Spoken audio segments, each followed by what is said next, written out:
Welcome to Fresh Air, sunny Okanagan. Who can complain about the weather? We have some great, we have a great guest on today. Super fun, he's one of our competitors. He works over at the One Board Shop. We got Scott coming in today, talking about his bike and just kind of catching up. I mean, got a lot of spare time. You know, I spent some time, you guys know I watched van life, but just watching old snowboard videos, and I'm sitting there rocking baby Luke in the morning or hanging out with Avery, showing snowboard videos. Amy's always like, you know, turn it off, let's watch the news or something. But, you know, just kind of catching up.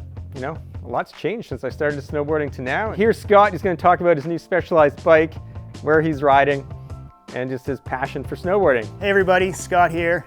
You might recognize me from another shop in town. Here with Ryan today, talking about some mountain bike and stuff. Usually right now I'd be kind of snowboarding, doing that, but unfortunately that's not going to be happening. So spending quite a bit of time up in the hills, doing some mountain biking, and wanted to talk to you guys today about my Specialized Stumpjumper. I've been a big Specialized guy for a long time actually. My first bike was the Specialized Hard Rock back in the early 90s, and it treated me really well. So I kind of graduated from that, got into some Stumpjumpers. Definitely been a great bike, especially for the Okanagan. It handles everything super well. I do really like the 29er. Definitely handles, the rollability of it is amazing. Pretty stoked on that. I've had a few Stumpjumpers. I just got a brand new one at the end of last season, and so far it's been absolutely amazing. I spend quite a bit of time at Knox in the Glenmore Highlands. Also really enjoy Smith Creek and Crawford area. Those trails are super fun, and a bike like the Stumpjumper handles everything extremely well. So yeah, just really happy with my bike. I don't know about you, but I got a lot of time on my hands. We're at home with the kids and trying to rock the baby to sleep. So like last night I ended up listening to a podcast. There's this one, I think it's out of Vancouver, Effin' Rad podcast. They had Todd Richards on.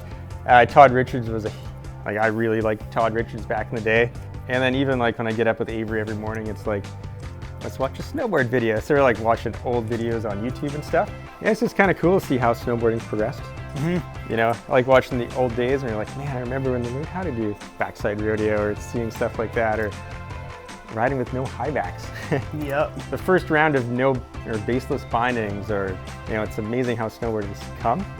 And it's super cool to listen to these guys talk about they're actually the ones progressing it. Yeah, definitely was in my crawl space the other day. I have lots of time right now to clean up the house and kind of go through everything, and I came across an old box of VHS cassettes and had all my Mac Dog Productions videos in there, Simple Pleasures, Decade, all that stuff, and took that upstairs and started watching some of those videos. Yes, I do have a VHS player still, and yeah, just absolutely mind-blowing.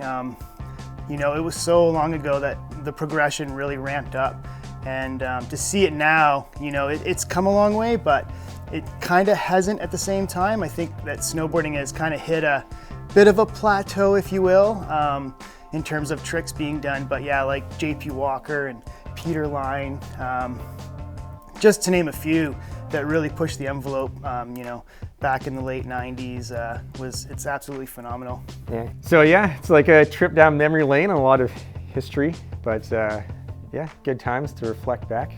Yeah, I guess if we can't snowboard, we can certainly talk about it. You know, every day I kind of check social media and see, and everybody's kind of posting stuff. It's like, ooh, this memory like from last year at this time, I was skiing, it was spring break, having a blast. You know, I always stopped thinking this year, and I was up riding a big white and you're riding the chairlift and it's windy and the snow's good. It's so cold and I'm like, there is nobody here. You know, it's a powder day. Where is everybody? You know, I was kind of more skiing on like the powder and gem and stuff, and there's nobody there. So I don't know really know where everybody goes. Like I've been skiing big white for like 10 years now.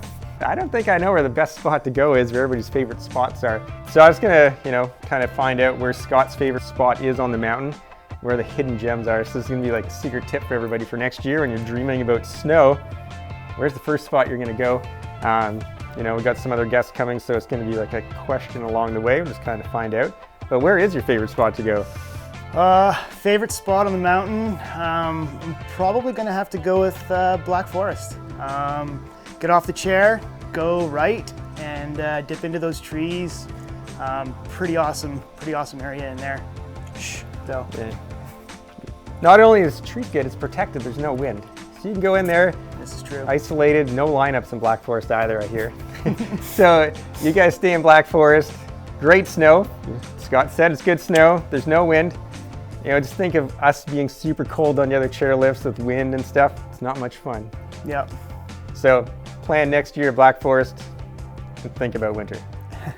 So it's great to have Scott chatting about snowboarding. So Ames and I have a little dilemma. You know, we got a 3-bedroom house, we got us, and we got 3 kids. So the idea is once we had baby Luke, we were gonna put 2 kids in 1 room. We kind of came to the conclusion we're gonna do bunk beds. So we spent some time looking for bunk beds and couldn't really decide on anything. So I was like, you know what, we're gonna build one. Did it? You did it! It looks amazing! Look at that! That looks like what you would buy from a store. I wasn't quite sure how I was gonna tackle it. Just found a diagram, construction blueprints online, and it still didn't really make sense to me, but I was able to steal some ideas and make it my own. So, you know, one day we're like, well, I got a couple days off, we're gonna start making the bottom bunk. And it was really successful. You know, Avery was happy, she got to sleep in her bed, and then we started on the top bunk. It took a little bit longer just because I wanted to make sure it was nice and safe. You know, Jack is gonna sleep up top. I don't know if anybody knows about a 6 or 7-year-old boy, but they like bouncing on beds quite a bit, so I wanted to make the bed super secure because Amy said if the bed fell off and squished Avery, that would be the end for me. So beds aren't done right now, but the beds are to the point both kids are sleeping in it. Both kids have been sleeping in it for maybe a week right now, and they're super happy to sleep in their beds.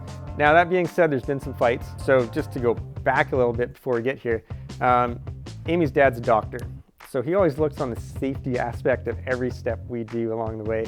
And it's funny with Jack growing up, all I hear from Amy and her sisters is like, wow, he would never let us do that as we were growing up. Just wouldn't be safe. Oh, God! Going through this process, I talked to Amy's parents quite a bit, my parents quite a bit, like, hey, we're building bunk beds. Never heard anything, showed them a picture, and they're like, oh wow, it's gonna look amazing. And then I'm like, I'm gonna build it. And they're like, kind of gave me that look of doubt, you know? So anyhow, we're going along. Kids spent the first night in the bunk beds. Everything was great. I go to work and I'm talking to Amy and she, well, I guess she sends me a text. She's like, so everything's going great, but we had 3 incidents on the bunk beds today and just being the first day. And it automatically, I'm like, wow, I'm not even done these things. I'm gonna have to rip them down. You know, a little bit later, I'm actually on the phone talking to Amy's dad and I was like, wow, Amy said we had 3 incidents on the bunk beds today. And he starts chuckling. He's like, ha ha ha. He's like, wow, I expected way more than that. I just didn't want to tell you. But anyhow, after day number 1, it's all been pretty good, just aside from, you know, typical fighting. Avery wants to stay on the top. Jack and Avery in the top, and Jack doesn't want her there. But for the most part, both kids are going to bed on time and they're sleeping, not quite sleeping in as much as we like, but they're sleeping. So I take it as a win, a little moral victory. Over the next couple of vlogs, I'm going to show you guys some pictures until they're all completed. I kind of took a week off this week, but next week I'm hoping to get back to it and get them finished up. Awesome guys, this is the end of the vlog. I just want to say thank you to everybody. I mean, the support's been amazing for everybody coming out to the stores. It's great to see so many smiling faces and see people out on the roads and trails. Just remember, be respectful when you're out riding. Share the roads, give some distance, watch out for cars, and yeah, enjoy the fresh air. Thanks a lot, guys.